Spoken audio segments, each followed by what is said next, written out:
Panza Sango Bilili. Balobi Panza Sango Congo merci. Donc Sango fait Panza Nara.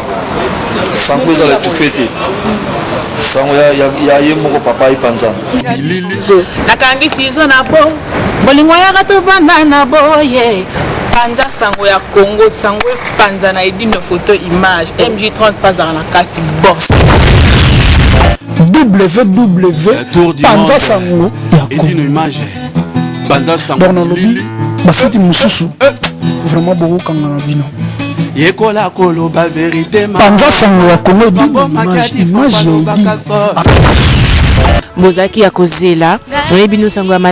plus besoin de vous tracasser, plus besoin d'aller de gauche à droite, plus besoin de vous prendre la tête sur internet. Site kakamoko lisolo kakamoko, donc na elibino masolo ya sika, site ya sika makambotu ya sika. Eza kaka site moko bo panzana lisusu te, bo kende gauche droite te, bo tracasser te, balandi ba internet nyonso. Site yango eza www.panzasangoyacongo.net www.panzasangoyacongo.net. Bo palanganya lisusu te, bo se tracasser te, site na bino yango wana. Edine photo image na Paris.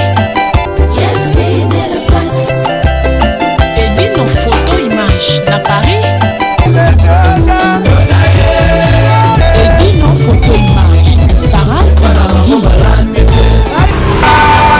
Edino image Maison Race de Fecker Ambara Kousiama. Alors lingo ça ba mariage na yo, ba anniversaire, ba retrait de deuil. Edino image tour du monde. Makanga kata kwa kandala la kati ya Paris. Olingi bilili ya soin. Olingi masolo ya kitoko na Paris. Équipe ya rapé moko. Edino image. Ah! Lamba ba bilili ba Panza Sango Bilili. Mbote mingi na balandi ya www.Panza Sango ya Congo na sina la kakibino. Balobi 2016 tokoti masolo. Masolo za kitoko ndeka tolobaka Panza Sango ya Congo zo na moto nango. Alors yambo ya ko banda émission na ngai na pesa ka mbote liboso na baye basunga ka Panza Sango ya Congo. Mama Irene Bengazi balobi na Savinisi Orge. Sono mama Irene Bengazi na mona pe mama Janette Malangi balobi yo pe mosungi ya Panza Sango ya Congo. E bongo vena ngai Adrien Mukiadi. Na yo pe lisusu papa na pesi yo ba mitano na yo po bino bat bo sunga Panza Sango ya Congo. Alors sans plus tarder tokeni musika te na un invité spécial boyebiye asale belé. Na osela bino mo découvrir na plateau Panza Sango ya Congo po boye ba soke zanani. Wa Congo Pasteur Terminator azana biso pe longo. Bon, toi, on a invité au Bozomoné na plateau. Bonjour, Moulos Kanto. Bonjour. Dans la Congo, Edino image. Na leli. Pour mo kilezo lobela. Na on la kaka. Donc c'est que Panza Sango Congo. Congo Karateti, Mikiliti, Japon, partout. Sango Panza. Moulos Kanto, na eba ni omemi sum kalilo. Moukalilo na memeli bino et sengi mituna na bino ba réponse na ngai donc c'est ça. C'est ça. Hein? Ouais. Santé ça va? Très bien, nous au monde en santé, ça va. Et mouvement de Dieu. Mouvement ça va par la grâce de Dieu. Ndenge le King atika biso donc tout ça va évoluer. Malgré moi on n'a pas aussi la moi chemin mais biso nyonso référence toujours le King of the King. Et projet na bino akine. Et ceux qui kalanzela ou comment to besoin continuer projet. Non, projet na biso akine déjà pour na bana na remercier bato nyonso bazotala biso. Na pesi bango bambote trop na palais sika bazolanda biso sans oublier honorable Oswald Tempaka na pesi mbota trop place azolanda biso na palais. Paul Sunga Coiffure na pesi mbota trop place azolanda biso. Michel Dombo Kokoli Salama donc wana ba staff nanga donc Patine Sosa donc tout le monde sera nanga Chantal Kokama Louis Bo donc batutu na pesi bango mbota trop donc et puis na ba staff nanga balinga Moulos Kanto. On a fait Bambota trop, bébé Tala Megan, Chico Lerensi, Ibro Kimvula, donc tout le monde a fait Bambota trop. Donc pour notre voyage, Nabiso, donc voyage en cours, on va voyage, on a déjà voyage trop. Mais ça fait longtemps, hein? Depuis l'été passé. Ouais, ça fait longtemps, peut-être par rapport à groupe il fallait tout déplacer. Oui. Donc nous avons la production pour rendre hommage à King Kester Mené, à notre leader, à patron Nabiso, donc tout. donc omoni eza na mwa bamakambo faut bacontre signame ezala bien signé parce que bato bakodeplace bakokende mosika donc bacontra na towanda kozela mwa basponsor mosusu ezalaki ya babrasserie notamment na Kinshasa mpona koyeya boye tosigne bacontra wana lokola omoni mwa babrasserie ezwaka mwa temps yango esalaki topusa yango mais sinon mpona kokende ndesi tokendaki déjà mais vite kokende ndenge wana te fo tokende na eloko moko oyo ezolakisa mpena ke toye toza sponsorisé loger makambo tu ndenge ezalaka vraiment ntango ye moko azalaki vivant tolinga torespecte bacondition wana avec staff technique nyonso donc Bagik Mvula donc sans oublier le PDG Marcel Moutambai tobosani te donc batu tout Richard Ekambo donc bato nyonso donc Lolo Mutima Pactol Production donc tobosani te donc staff wana nyonso et ça collabora qui pour organisation wana ezali loko moko bien donc ngaki ezali loko moko bien et puis ezali loko moko bien parce que projet wana est comme déjà presque na suka donc ba sponsor bandini projet wana donc bazo répondre biso déjà ba lettre déjà ba contrat déjà pour na signer et puis pour na ko faire sortir ba billet pour na bateau ba kokende ba kozala disponible ya kokende et puis to zona bango avion to kena bango Kisasa to sangana na bandeko o bazana Kisasa o ba répétaka précisément na Believe donc Victoria Nelson bongo na Believe na Kinshasa ça ba deux groupes répétera comme Victoria Nelson na Kinshasa non Victoria zaka moko répétera na Kinshasa o eza kinga tika parce que Victoria o mon répétera so moni bilongo na biso ba mulo te 15 ans na Victoria c'est que wana eza na ngo mutasali makamna ye et bongo place ba Denis Lutulo bazali non franchement na ebité nga na eb makambo le kinga tika wana na eb makambo wana te na tika la pe o mona wana misu na ngate donc na ebité soki orchestre musu e salama na komba Victoria mais o nga na yebi place le king abanda ko cha makolo na ye oui place Jésus abanda ko cha ba print na ye to kolongola ngo to changer to comme ça ngona Kisasa bato no soto yebezala côté moko boye voilà côté wana nde yango wana donc place king abanda ko cha makolo na ye siège wana yango eza ko exister ti lelo baninga baza ko travailler ti lelo parce que moni Victoria ye moko banda ko loba eza lokola onatra donc onatra bato musu bakendaka mission de service bato musu basani batikali eza lokola armée donc moni biso to ya ba mission de service toza awa tous zo vanda wa to comment donc mais bato musu bazana kin oyo bazo bosser peu dur donc sans oublier na féliciter bango trop de temps en temps so nazana Kisasa na rakuna nazola na butu moi nazaka na bango na esprit na donc tout na rana bango donc baza bongo na Believe sika conseiller Etienne vena biso apesa ba master siège à bitoko depuis le King Azala si lelo ba master bazo continuer boulot et puis on est là siko voyage pour quand voyage na Kinshasa voyage na Kinshasa pour nous préciser date c'était donc toujours zela contrat et yaki to signer siko to sala siko ba formalité ya ko signer contrat pour to bongisa date et puis na roleka toujours na Panza Sango Congo pour na laksa contrat oyo sponsor na biso to signer na biso pour na voyage wana donc tout est ok bien vraiment tout est ok bien les king alingaki ezala bon et puis ok bien c'est qu'on a quatre groupes bien se voilà bien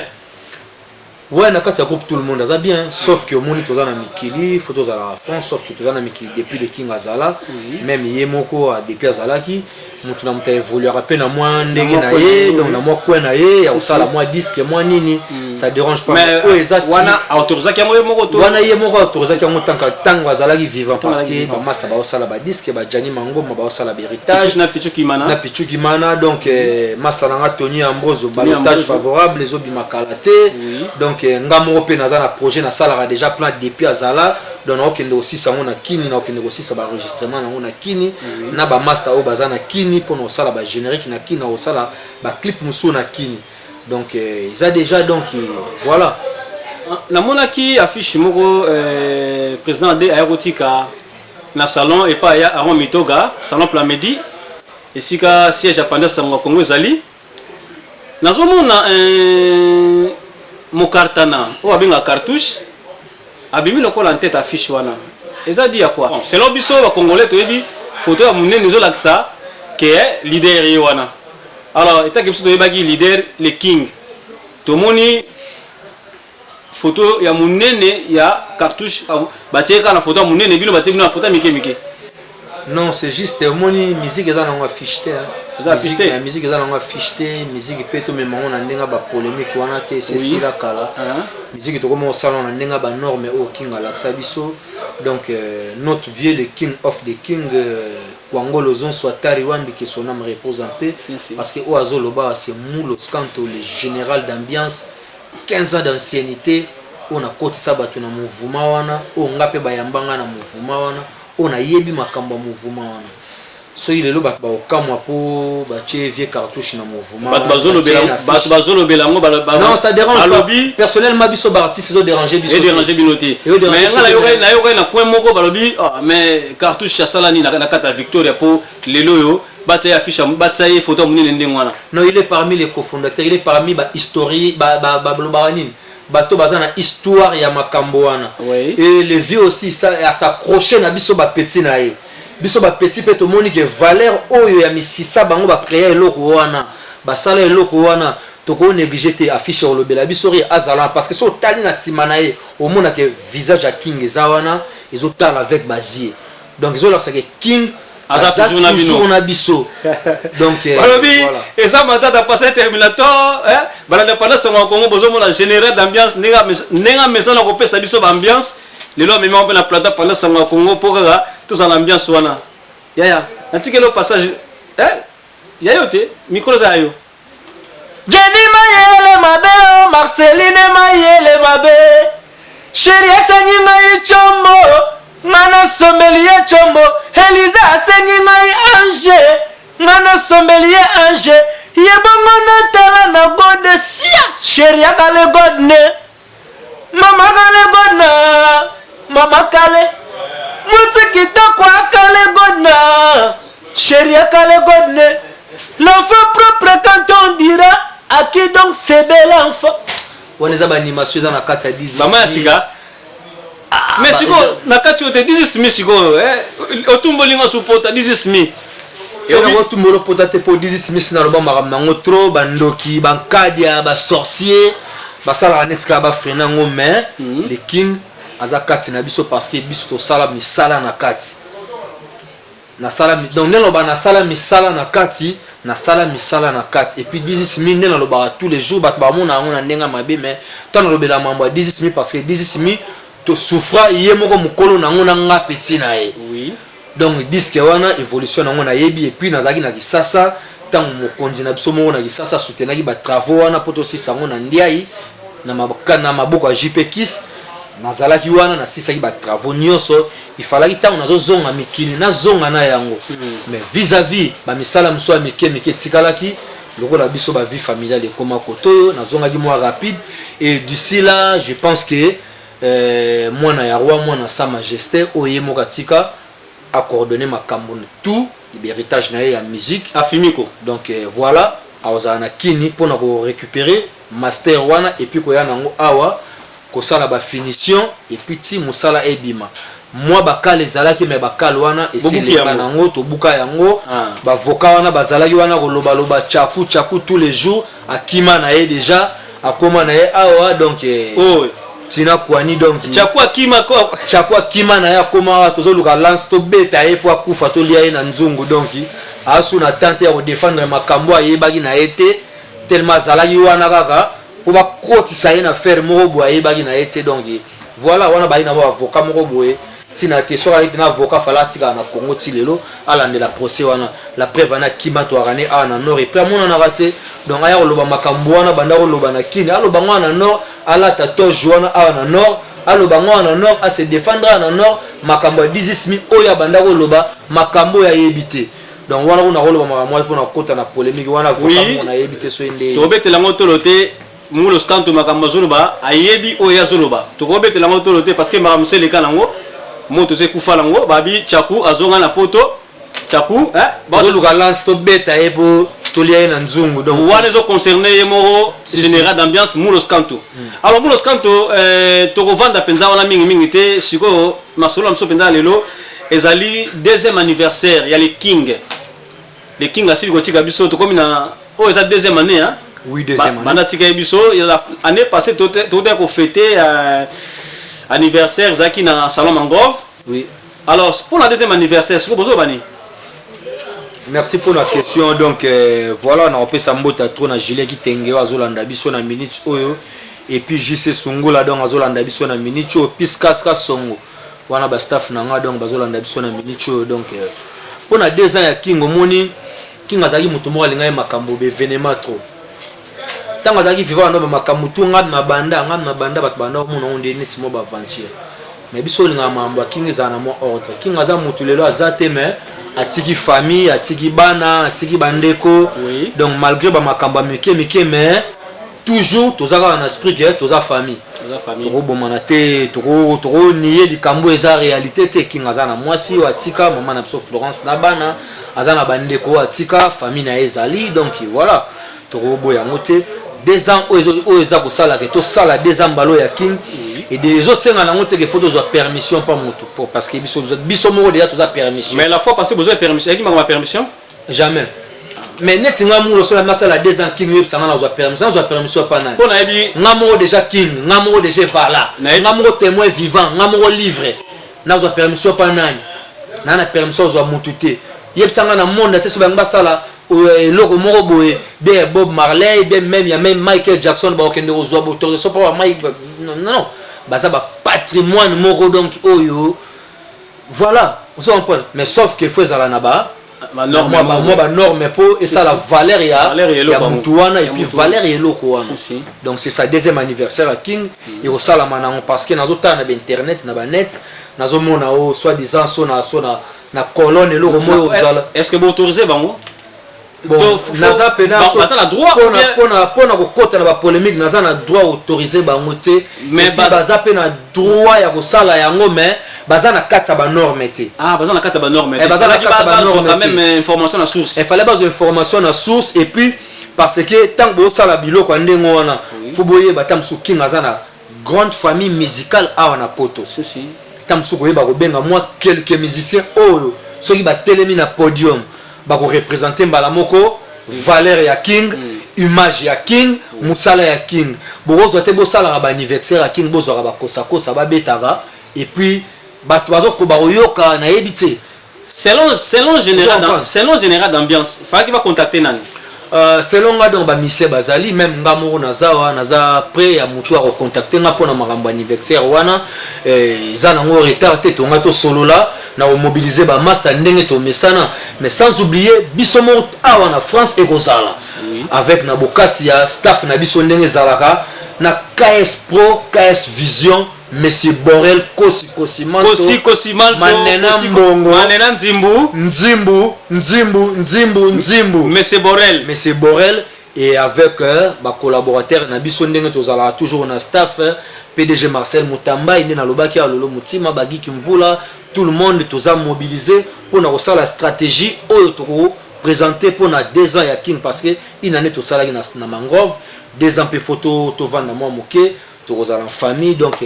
voilà tozo bongisa yango vraiment yo zalelo moko ya bien mais o tozo yoka soit disant ba osala ngana zipsaka na ba fanatiko balingaka la bonne musique à King so bomoni bilongi ba mulote ba delokela te ba jani mangoma te ba lekite ba loba ndenge ngana zoloba parce que je suis le représentant valable et vala et puis ba master tout ndenge ba yete na minute na osola na yo ko zoloba ngai donc bazana na cœur parce que toza famille c'est comme ça donc ba makambo ne zo sala mawana ba ozala te donc ce qu'il faut bazala donc ngapi fona loba ke na rozala donc toza les mêmes familles toza soudé ndenge le King atika biso donc toza na information moko te tozo kaka ke ba osala bo mais ba yeba ke biso so tant to chat to sala donc ba ozana ba tuté parce que bat ba nga ba yo ka la bonne musique à King bat ba yo nga ba yo ka makamnino to sala makambo King atikela biso parce que to beta na extra 10000 donc voilà donc c'est ça oh ba osala wana voilà mon pan ba mo sala ba commerce na bango na sima King wana za ba commerce na bango na sima King et puis nazolo bango clair ba osala ba commerce na bango mais so yemo ba osala ngo eza anniversaire payant ou anniversaire gratuit ba osala ngo soko moni payant ba che côté boxon moi boye pour ba récupérer et puis ba profiter na ba image pour ba kende obimisa ba DVD ba teka ba zo balar siko bino siko bino na Paris Victor Elenson bokoteka babillet to bokabula bainvitation bato bakolia ofele biso tokosala yango ezaki avec force ya ye moko manena nzimbu mais c'est bon possible na collaboration ya bato tout staff na biso ndenge lekinga tika mugurugezi kiki mvula bato tout tosala yango ekozala bainvitation et puis bato bakozala na mo eloko ndenge biso za babantu place boye bainvite bino moi eloko omelezanga raté moi brochette ezanga raté ekozala ndenge wana. Est-ce que déjà vous préparez invitation à Panda Sango Congo? Donc invitation à Panda Sango Congo déjà préparé donc dans une semaine il y a des éléments au sala d'ici quelques jours ils ont déjà na net et puis na ozonga les sous pour nous représenter ba invitation na date oyo na lieu place to rosalela na ba makambo nyonso ndenge to bongisi sikoyo na koloba yango bien pour net comment na surtout Panda Sango Congo et comment déjà na vitesse dans son lobby lelo lobby déjà kitoko donc yango moni na préférera toujours info Panda Sango Congo donc voilà. Merci Mouloscato général d'ambiance ndenge zalakaka. Tu veux marquer une petite pause pour la deuxième partie.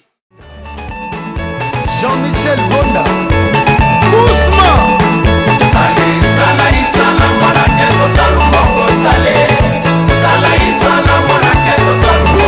Ici, comme d'hab, chaud de chaud. Balobi Rekito, on va s'asseoir nous tous. Roger Mabouidi, RM Business et Rodrigue organise soirée spéciale Saint-Valentin qui se retrouve à Juvisy 5 rue de Condorcet le 13 février. Ça va chauffer, donc c'est chaud. Tenue correcte, rouge noir, le couple 20 €, celle 15 €. Donc venez nombreux, on va se retrouver. L'entrée gratuite pour les femmes de 21h jusqu'à minuit et le buffet à volonté de 21h jusqu'à minuit aussi. De 21h jusqu'à minuit. Donc venez nombreux, on vous attend avec plaisir de vos chéris, de vos Joe, de femmes, les couples adorés, les couples voilà quoi. Donc on va se retrouver tous. Venez nombreux, les célibataires, on est là, on va vivre comme d'habitude. En tout cas, je vous invite le 13 février 2016. Saint-Valentin spécial organisé par Roger Mabouidi et Rodrigue à Juvisy, rue Condorcet, 5 rue de Condorcet, 91 260. Venez nombreux, on va se savourer. 20 € pour le couple, 15 € pour celle femme, celle homme. Donc buffet à volonté jusqu'à minuit et danse jusqu'à l'aube. Balobi jusqu'à l'aube, recule, on va s'asseoir. L'esprit d'équipe, on va s'adapter. Parce que si tout le monde savait tout le monde, c'est que tout le monde dit tout le monde, personne ne parlera à personne. On va s'adapter, on sera en famille, on est là, on vous attend, c'est la famille, c'est l'esprit d'équipe, les jaloux vont maigrir. Mais ici à Juvisy, on se retrouve à Juvisy, l'esprit d'équipe, l'esprit de famille. Donc venez nombreux. Le 13 février 2016, à Juvisy, dans 5 rues de Condorcet, ezali fête ya Saint-Valentin bamama na mibali nyonso ya mboka mobimba nasengi bozala mokolo yango. Mais par contre mpona bapapa na bamama mpo bosalisa suki ya bien, bosalisa mpenza bamodele oyo ya danse mpona feti wana, toinvite bino na salon RM Beauté na Juvisy na 10 grande rue 91 260 na Juvisy. Vraiment, ça la bino va prix moko avantageuse. Donc, ça la tout, boya et belé dans le salon boka tsasuki. Poté, okoloana bobima. Tozongeli masolo na biso na général d'ambiance Mouloscanto.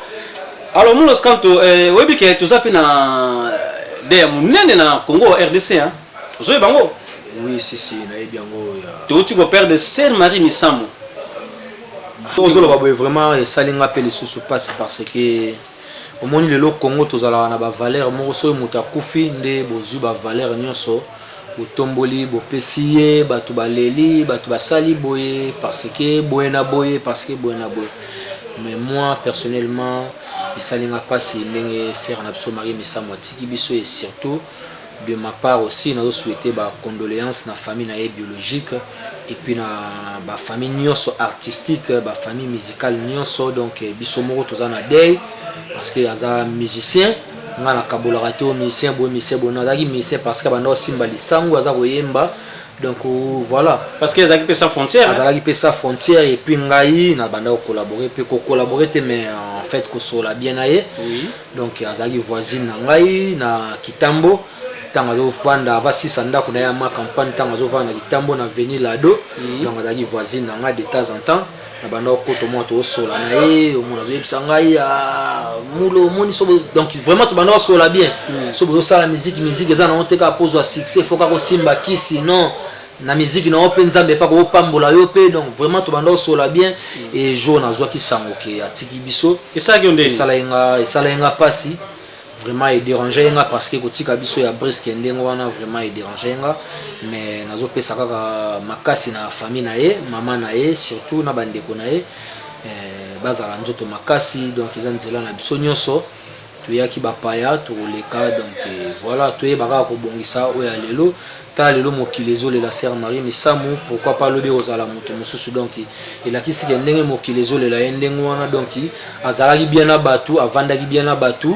donc nzambe pe akoyoka losambo na biso po abongisela ye pe mwa place na ye esikani na koyoka kovanda donc voilà personnellement vraiment donc naza na mawa mingi na motema donc tant que sœur na biso donc na banda ozala na ye bien na banda osola na ye bien voisine na nga to banda osola bien tovandi tosololi donc ba condoléances na famille na ye puis voilà moi ba souvenir ozala ngote kona oui si moi ba souvenir naza nango parce que tant on a na le king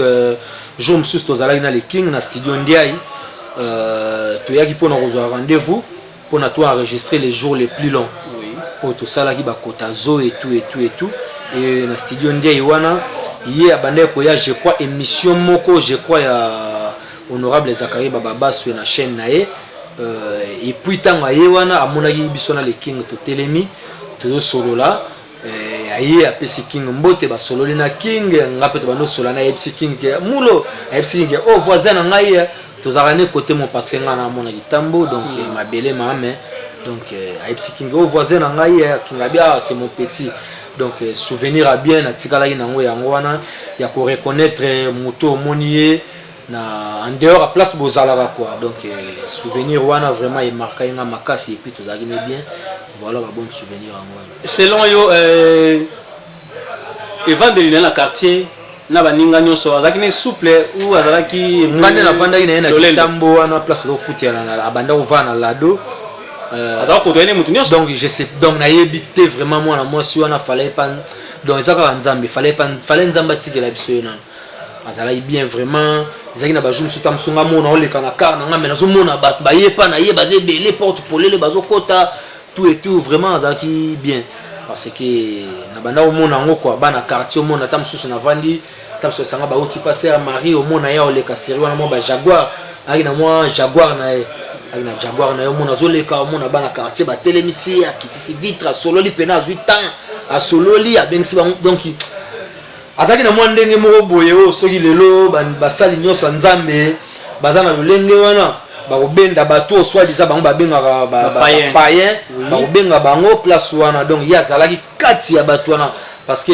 général d'ambiance général Moulos Kanto question de pas s'appelle de Noël rama médaille en opé nedi mais yango ngane na MCO mon mamba médaille ouais ils bien l'état kansa makambo na otolo bano mais nga ba regret na ngezali parce que ba reconnaître ba valeur à bato mususu na otolo bano awa mutuloko la Juna Mumbafu oui big one vous comprenez Juna vous en bilé kumpasi mutuloko la nono munzuluko fallait ba pesa bango ba médaille mais yo lelo bazali ba monument ya animation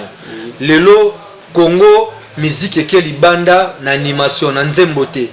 na nzembote musique na biso tekami libanda pa ba ivoirien pa ba nigérien pa ba tout songolo na animation et alors en animation wana base nango ezali base nango c'est des nono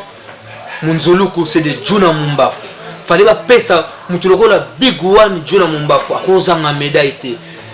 voir même mutuloko la papi texte va PC médaille té mon père papi texte a 8 médailles té et bon on fait pas et vient la Dino Vango ba papa le roi ba Dino Vango ba su ba médaille té dans ça ba bilo au moment où l'état faut revoir en vraiment ça me dérange que mon vieux Juna a zo médaille té parce que c'est le monument tous la té so à côté na cercueil après ba tuba ya ba lobake ba Juna mutu ba bandaki animation banano munzulu comme to bandaki animation yango to pesi bango ba médaille o tozela yango te ba pesa bango tant baza vivant mboka reconnaître bango tant baza vivant et bongo edingo to mona yango edingo moto na ngenge ha edingo moto na ngenge tala kaka ba ye di bon ba pesi bango pe ba médaille te za makambo comme be voilà mboka fa revoir ba makambo na tout nga plus na telemeli moi côté musique parce que naza artiste musicien donc faut ba pesa ba lokola ba tuna vraiment bigwana rozanga médaille te sikona na osenga na yo lancer message moko pa ya ministre de culture na biso ya RDC message ni ko lancer pour nae si on lancer message pas ministre de la culture ya RDC tant qu'artiste et musicien moi na mboka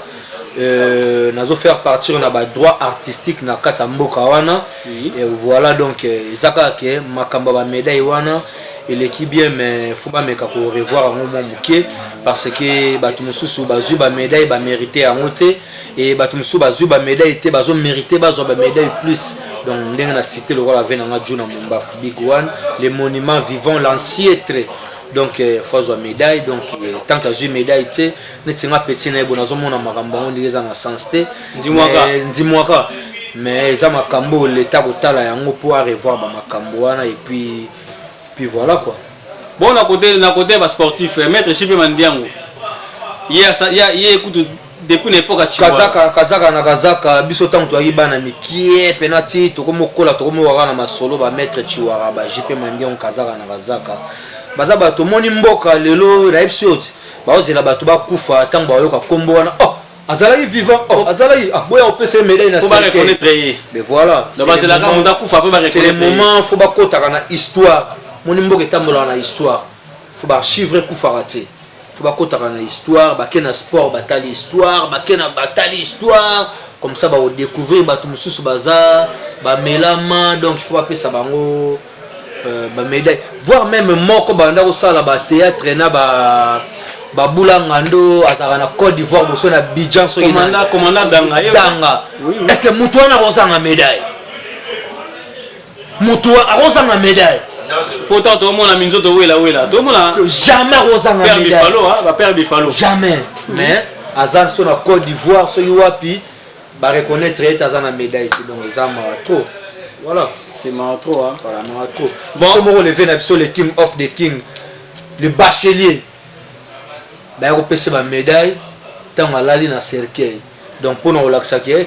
Congo ba reconnaître ba tout tant alali na cercueil nde ba ko reconnaître valeur na yo tu vois mais tant azala qui en vie abanda ça ba on que biso to sala makambo biso to sala makambo fallait ba pese ba médaille wana yo yango mona nga ba médaille wana ba pese na mona ngo ba médaille mo fatina ba médaille mo nzimwaka parce que a mérité en te fallait mériter en tant azala qui envie amona yango asepela alaksango bana na ye moko donc na sima na ye moi absolument ça me dit c'est de la merde. Alors message ya monene to lancer quand na ministre de la culture via RDC en tout cas papa il faut bongisa moi monke parce que réclamation ça mingi surtout na diaspora RDC bazo réclamer mingi ba médaille wana baninga musu bazuite batulokola papa dino vangu batulokola elingwe moto na ngenge oyo asala pe mingi na RDC basé belé ba puma noir meka ko revoir tambouana te mari misamba pesa ke médaille te to boyi pe na air ba okende o China serge pe ba kende otika nzoto na ya pe mana boboto ba ya olatse médaille wana pena ata bande kwa Congo ata ba master yango te to lingi bongo te botika ya kende na esa médaille o médaille yango tango pesa ki batu tanga zalaki en vie fallait bo pesa e bo mona ti ba ya bala te médaille o boy na boy médaille wana ya skit po ba moni mokilele lié ndenga zalaki bien na batu ale ba ko profiter na ndenga ba makam na bango ba ya ko chaye médaille donc on n'a pas besoin de ça faut pas reconnaître batu na ba médaille moko ko eza valeur pena ya mutazo mériter yango général d'ambiance na moni ozana kanda au fâché mo mke po na kama médaille parce que ba icône ba ebele ba mérita ki médaille mais ba zu yango te oui ba o bazana bango ke lelo ba sali kaka mo muke na musique ya Congo nde ba pesi ba médaille mais c'est pas un problème to revendre pe wana te to leki na page wana to ko est-ce que na ma association et mais kako expliquer biso na association vraiment to ça la sorte te poto to eza association moko association Victoria Eleison la voix du king Elingolo Banini, expliquez la voix du King. La voix du King qui est le président de l'association, c'est moi-même le général d'ambiance Moulos Kanto. Qui est fondateur de l'association? Le fondateur et l'association est Zangai Moulos Kanto. On a sali ba démarche tout, ba edenga nazana ba collègue mususu nazo travailler na bango et puis nazana staff mobimbo nazo travailler na bango na sima association wana association Victor Eley sonne la voix du King. Donc pourquoi association Victor Eley sonne la voix du King? Pourquoi d'abord idée n'est pas que ça association wana? Idée elle est là parce que au moni lelo bartiste toujours kufa toujours kende toujours les kande wana et nga comme naza mwana King aza papa na ngai donc vis-à-vis à biso penen to tikali na Victor Eley sonne mutu na mutaza na chemin na mais au mon association de temps en temps et banda ko sangisa biso na moi makambo ebele. Oui, ce qui moi mutaza na donc ko sangisa biso na makambo ebele et puis kombo ya King ko zala des années ata to sali banzela na biso mususu mais association eza lokola maison mère na biso. Oui, tu vois moi na ko pumbwa na ndenge na ye alors bi maison mère ya wera santé mais maison mère de zalaka de to ebi ndenge zalaka voilà donc akumisi maison mère ya wera santé voilà lokola base na biso base comme on dit voilà donc ils ont ndenge wana et puis kozana ba makambo ebele na kati donc à la prochaine émission to komeka ko to détailler yango vraiment ndenge kozala o eza fondateur ezanga moko ba dossier nango tout ici na sali déjà ba formalité nyonso makambo nyonso même là nazana ba document nango yango yo donc ba formalité ba makambo nyonso aussi qui est bien naza ko légaliser ngo tout bien na okende pe na mboka na Congo na ko légaliser ngo lisusu na niveau ya RDC l'hôtel de ville na biso na niveau ya l'état et puis pour na ko cha makambo tout en marche si makambo ezali to e ba ndenge na ko sangana po lelo ba mission Victoria moko na moko moneza ba likanisimo ba mikolo na biso bazwa ki initiative wana te mais biso za ba leki toze ba ndeni tokozwa initiative wana po lobi soki likambo ezali to yebi ke toza mwa couvert na association to monana to ko sangana to ko bengana to ko sala appel et puis toza na besoin ya ba membre mususu ba ya donc ba mission nyonso ya Victoria de génération en génération to boyi mutute toza na besoin na batu ya batu nyonso parce que Victoria ba laksa biso bolingo ba laksa biso lisanga. Donc c'est ça association est en cours donc c'est salami makambo eza bien ba membre o ba koya ba adhérer to koyamba bango tranquillement aux fondateurs ezanga moko na osala makambo wana avec na ba puis ya batu na ngai baza ko soutenir ngai nde na otolo ba giki mvula avec monsieur Kosi Manto Mandena Mbongo donc yemtu moi financièrement monsieur Borel voilà asunginga moi côté wana avec PDG Marcel Mutambai venanga Oswald Paka honorable atiki ngai pété Gigal Kimvula donc Kingdom atiki ngaite Odi King atiki ngaipete et puis na bosani te bango na so batiki Douglas Kumbi pe na Kingdom London Beat batiki ngate donc bala simananga Gérard Bichabo na Londres atiki ngaite masananga za simananga donc voilà son excellence papa na ngai Adolphe Muzitu donc waza mfumumpa atika mwana été donc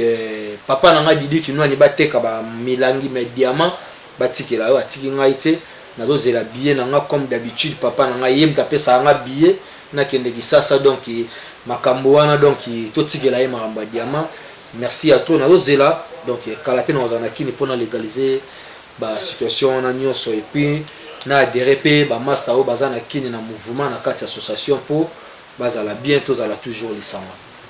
Chers internautes to comme na suka émission na biso le général d'ambiance makambo zaki nango po alobela balandia pendant sango Congo yango asi ko ebisa biso. Alors moi le basuka général d'ambiance soki okopesa na ba bandeko nyonso bazotala yo na télévision ya pendant sango Congo po sala bango moi bien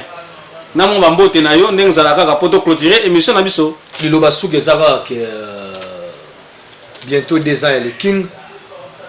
bato ba osala ba manifestation pour na 2 ans le King naza na bango de cœur mais basala ngo na ba condition moko ya bien et là sa valeur ya mutu wana basala ngo na ba norme et là sa valeur ya le King no basala ngo pona ko cha ko business ko bambongo ko ta na ba poche na bango ba vivre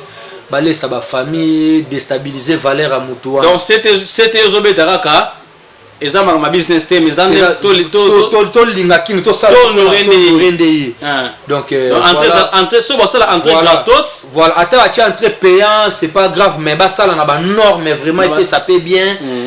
babilongi na biso ba mulos quand to paye ya ezala wana po bilongi na biso eza bilonga mais soki bilongi na bilongo zala kuna parce que eza même date baba sala na date nini bon ngana yebite donc nga mutu mo ta contacter nga ba contacter ba ta Victoria o ba sala wana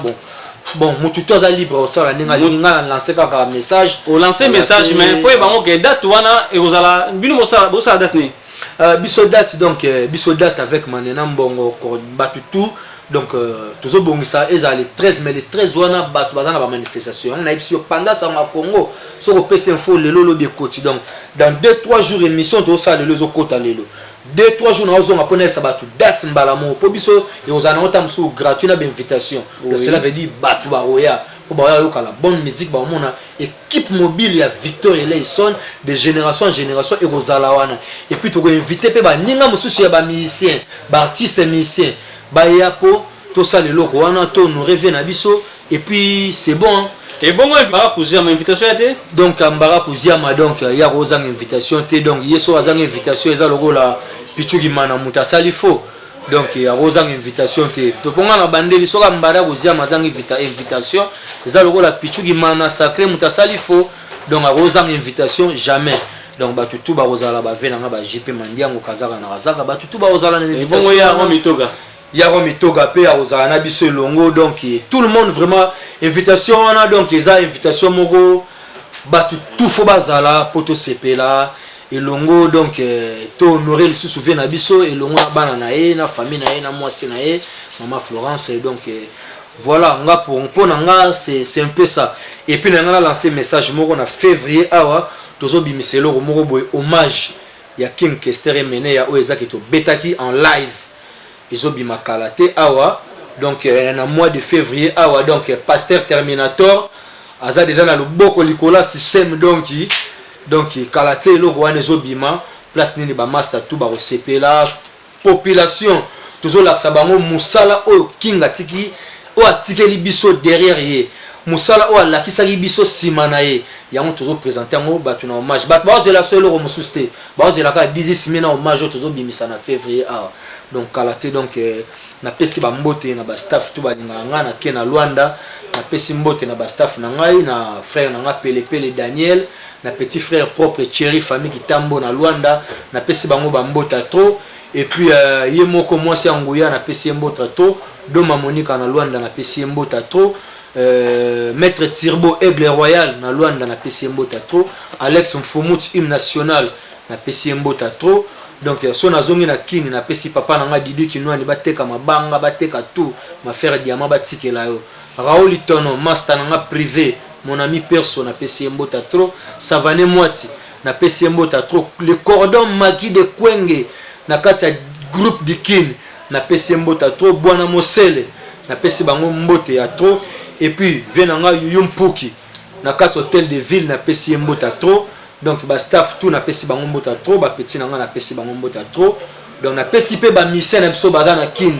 mbota trop ba master ba courage toujours donc bo mesana ndengo wana donc ba mbota trop ba basé belé donc so na zongi awa na France na pesi ba tout ba linga nga pena donc Chirac Mampuya na pesi mbota trop donc na bosanité donc ba tout ba Clarisse sobe ah ouais Clarisse sobe na pesi mbota trop ma sœur na pesi mbota trop et puis na bosanité petite sœur propre Elsa Lokonga cabriolet na pesi mbota trop et puis na bosanité mutunanga pire propre perso LK na pesi mbota trop na pesi pe bana na mbota trop Aaron Mackenzie Tira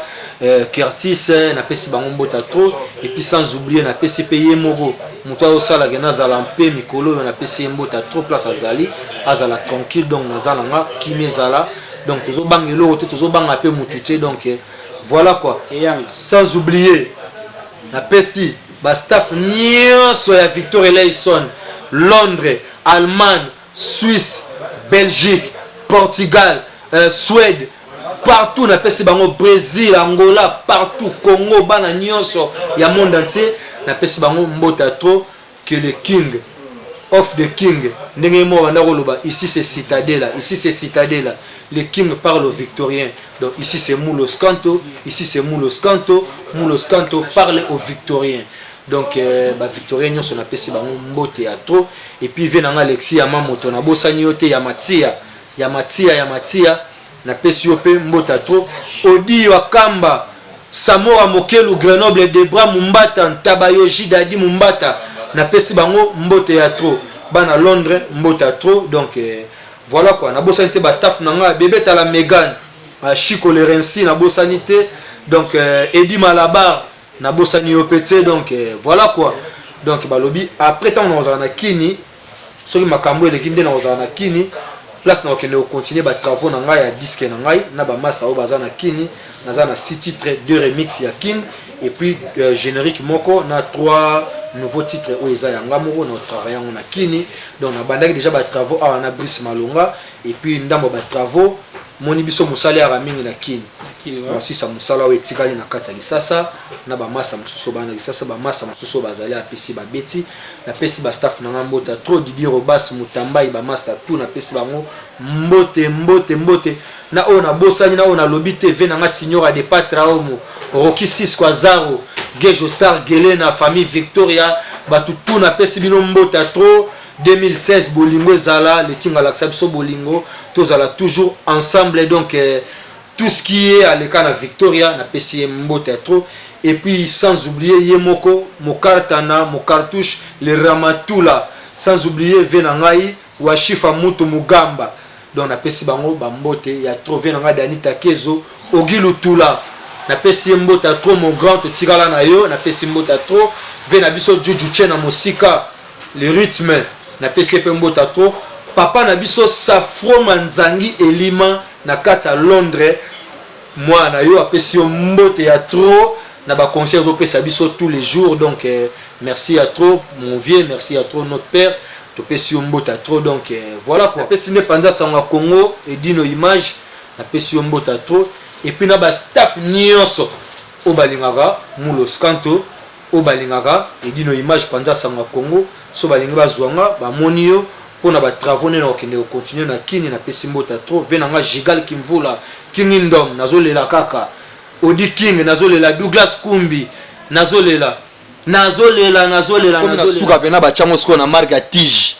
Donc sans oublier na bosane ba staff na nga ya Maroc Mboka Roi place na kendara mingi Chanel Mateko na bosanité mon directeur petite sœur propre Suzy Basea nazo porter na Caire oncle na nga di José Benkoka nazo porter na Caire et puis ba master tout ba staff tout ya kibokolo na kata Maroc. Donc na pesi bino mbota trop na kata Rabat. Donc kala te tozala zala mo ba production ya tozala zala côté wana kofi da mukuna na pesi ba mbota trop. Donc tout le monde na pesi no mbota trop. Donc voilà bande ko nyoso na pesi ba mbota trop o balandi biso na o ba koyoka na nsango so tolobaki mabe balimbisa ezaka ba vérité so ipe tolobi bien mbala simasu toloba su bien ya koleka. Donc ezaka ka munoko ebetaka libaku mais plus toyebi ke otolobi ezande ba vérité to fingi na biso mutute. Donc et puis voilà sans oublier papa nanga Adolphe Muzitu. Donc o asala ke mwana ya zala kalate na ozana kisasa nde na mesana kozala. Donc mon directeur na bosanité papa nanga Didi Kinwani toujours mwana azozela billet na cadre système ndenge zala kaka mon père. Donc na tikala na bango wana donc ezala ki vala tikanga na maboko na bango soki likamu na niati singo mona ka mwa billet mona mwa chweke de bon Moulos Kanto pendant ça ma Congo na leli edino image balobi Moulos Kanto général d'ambiance to sisi masolo na biso to mona mbala sima to zela yo nga pona ya sa date ya faire neto ozala na février www.pandasangwakongo passé terminator azana biso longo kalate to yambe na plateau na biso na mona pe Pim Sulumena balobi mwana mobali asala ba tierce boyebiye artiste monene ya biso ya RDC na kati ya Viva la Musica. Alors na pesa mbote na ngala ba nyoso balingaka pendant sangwa Congo maire na biso Irene Bengazi so na mona Irene Bengazi na mona Willy Kalume na mona mama ko me envoima na mona Rigen de Wolo na mona Jeannette Malangi balobi yom to sunga pendant sangwa Congo na nyoso na mona Jomas naomona Ndosha Lenchilwa, nazomona Bobele, nazomona mwasi ya makolo milai oyo tobengaka na kombo ya Étoile d'amour na Bordeaux, petite sœur propre. So naomona Étoile d'amour na Zaza Star la Bimbo, Zaza Star la Bimbo naomona Sapin de Nono oyo abengi Sapin de Noël, Chantal Ebola. Alors pendant que musika te mbote nanga esuki na ba nyonso balanda pendant sango ya Congo Adrien Mukiadi Panza sango bilili. Une image, la kisa image, panza sango ya Congo. Soki, omonani na sango ya Congo te, oyebani te. De foya na panza sango ya Congo. Solo la ba solo la opo sango na yo e panzana. Panza sango bilili. Panza sango ya Congo. Biso tutolanda site wana. Grand site ya masolo. Pona koyoka ba nouvelle, pona kozwa information. Panza sango ya Congo. Et dit nos images, kitoko. Panza sango bilili. Ça c'est Tcho Tribiani. C'est ça. Dis-moi qui tu fréquentes, je te dirai qui tu es. On le fait tout dans mon sous. On peut savoir nos réponses. Faut que nous cabaye, bayebi, batal la classe. Bah bayebi na ngoka atemane. Ya, c'est bon. Aya zinjwaka, ba boka zwaka, nzimwaka. Où est le Yekola kolo. 3W. Panza sango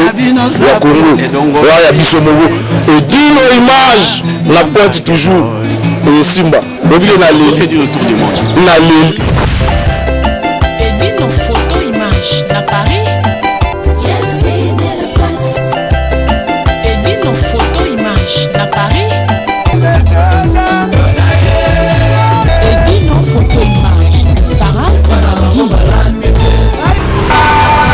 Et dit nos images, mes Horace de cœur. Ambara Kousiama. Alors olingo saba mariage na yo, ba anniversaire, ba retrait de deuil. Et bino image tour du monde. Makanga kata kwa kandala la kati ya Paris. Olingi bilili ya soin. Olingi masolo ya kitoko na Paris. Équipe ya rapé moko. Et bino image. Ah! Lamba ba bilili batu